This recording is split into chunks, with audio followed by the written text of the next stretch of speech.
This is Andy Liggett, and we're here in Matthew chapter 22. So Matthew chapter 22 has a couple of things going in it.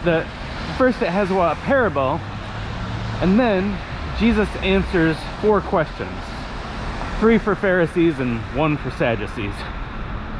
And I won't go into all the questions, but I will say that at the end he answers a question, and then it says, and then nobody ever dared ask him a question again.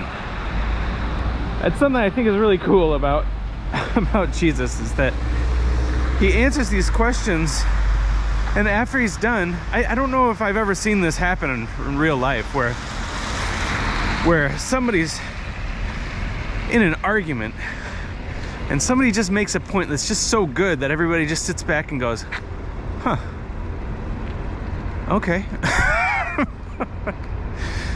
Like, Jesus is so eloquent, and he just knows. I mean, he's God, so of course he knows all, but he just does it so great that the people, they're speechless afterward.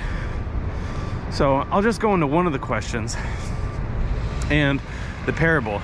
The parable is about a king, and the king makes a feast, a wedding feast for his son.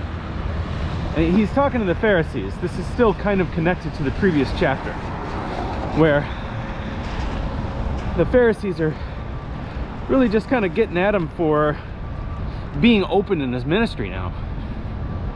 So the Pharisees come to him, and he says, okay, well, the kingdom of heaven is like this banquet. It's a wedding feast for his son. And the king goes out, sends his servants out to tell the people the feast is ready for my son's wedding. And most people just kind of ignore it. They don't come to the feast. And other people beat up and kill the king's servants that come to tell him to come to the feast. So he gets angry. The king gets angry, and he sends out his servants and says, go on the streets and pick up anybody you can find, bad people and good people. They are now going to be part of my feast. They are going to be part of my son's wedding. And then they all come in, and the king sees a guy not wearing a wedding garment, and he says,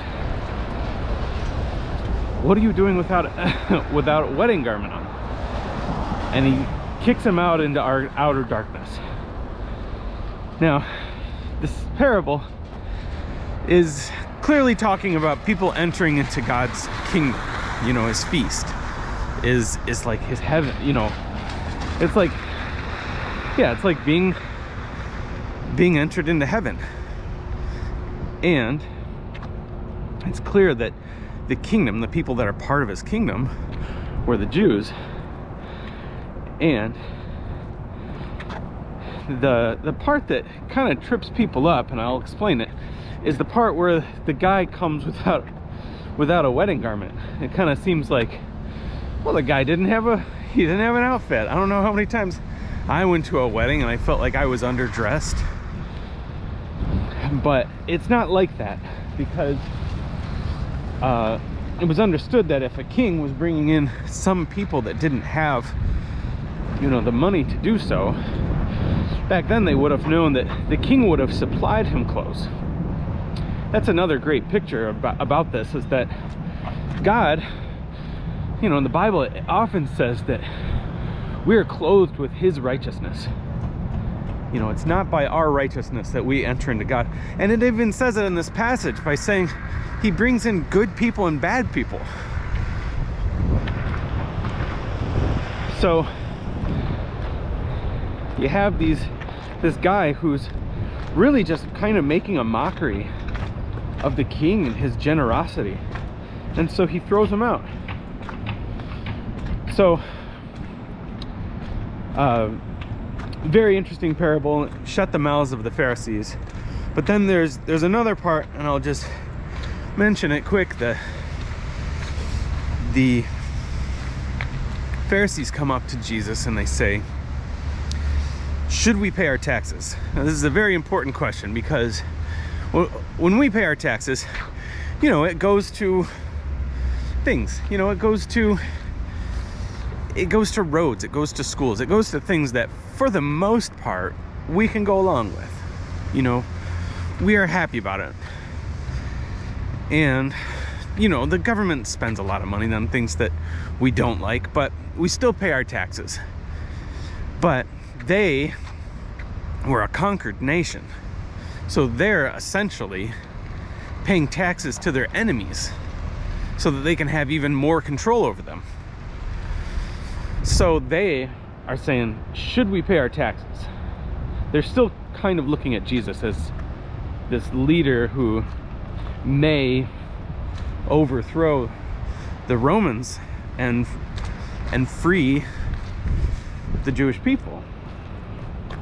However, Jesus says, basically, he says, yeah, you should pay your taxes. But he says it in the most interesting way. He says, somebody give me a coin. And they bring to him a denarius, which we know from, you know, one of the previous chapters, that it's about a day's wage. You know, and he says, whose likeness is on this coin? And they say, that's the likeness of Caesar.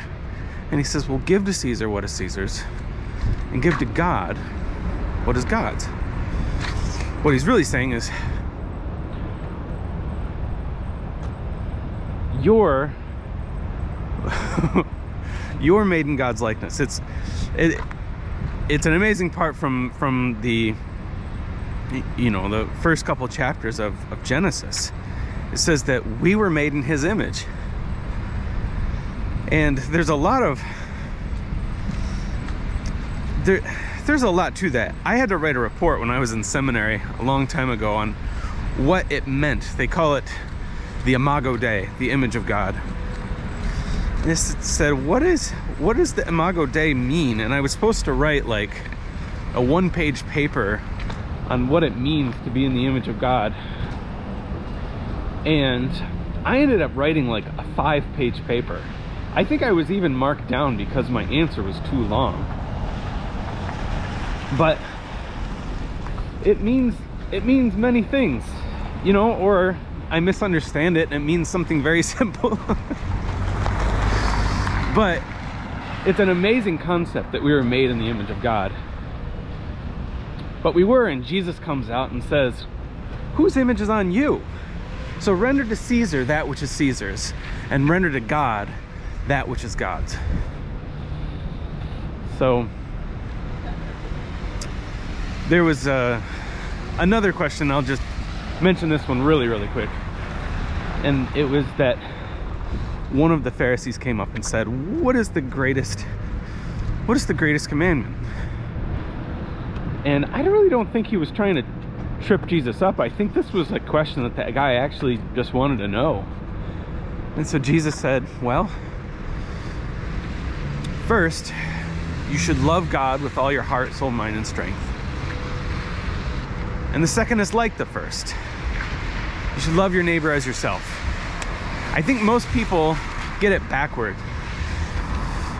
They say, well, you know, Jesus says you should love, you know, Jesus says the golden rule is the most important part.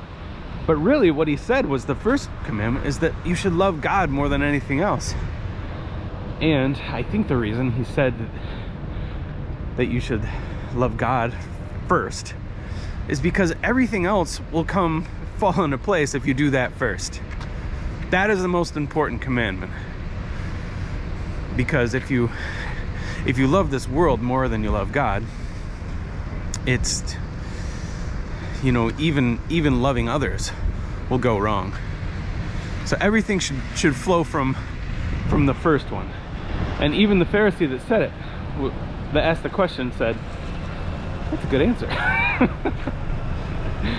So anyways, that's Matthew chapter 22. I hope you have a great day. Bye.